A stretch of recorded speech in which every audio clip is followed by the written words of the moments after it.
Sumagot na si Martin. Hindi siya bababa mag-isa. Dahil hindi daw Sasabihin niya siya ang totoo, mastermind. hindi ako mastermind. Ang nakawan dyan, public organizers and executive. Sino na executive? Sino? BBM. Si BBM ang executive.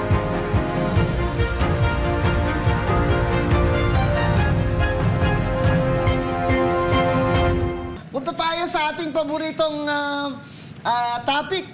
Alam mo, kami ni Gob Chavit Singson, meron kaming duet eh. Meron kaming favorite na topic. Itong si Martin Romualdez. Gob, sinabi ni Martin Romualdez na hindi daw siya ang mastermind. Pakinggan po natin tong sinasabi niya, Gob, na I will not go down alone. Yan. Replay nyo nga yan bago mag-comment si Governor Chavit. Tarnishing my name and my reputation, then I'm telling everyone now, I will not go quietly and I will not go alone. I will not be the fall guy for other people's corruption. I have been in public life long enough. I have seen enough. I have heard enough. I know many things about this current administration and past administrations as well. And I say this carefully. If this matter is to be handled as a legal issue, then let it be handled legally, soberly, and according to evidence. But if certain people insist on waging this in the court of public opinion, then I will have no choice but to defend myself publicly as well. To the Ombudsman, I say this with full respect.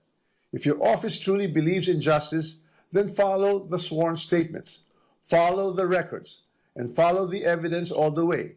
Do not stop where it is politically convenient. Do not settle for the easiest headline. Do not confuse public pressure with prosecutorial duty. What I ask of the Office of the Ombudsman is simple.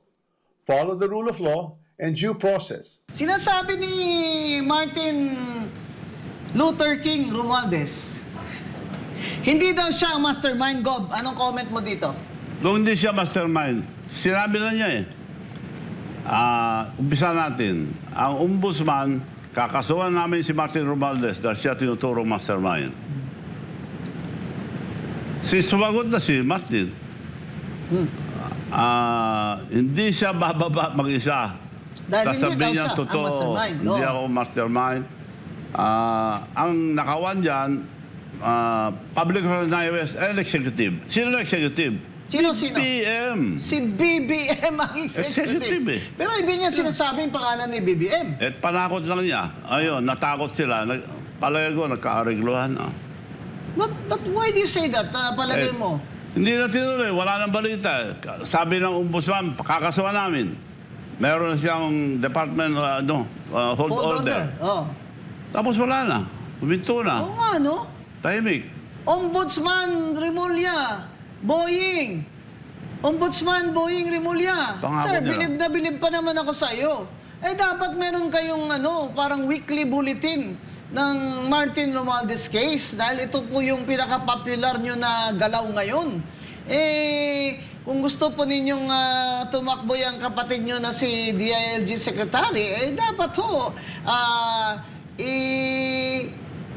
i-announce nyo naman sa publiko kung ano talaga ang status ng kaso ni Martin Romualdez, lalo na po yung plunder. Kasi ang plunder, Gob, di ba, walang piyansa.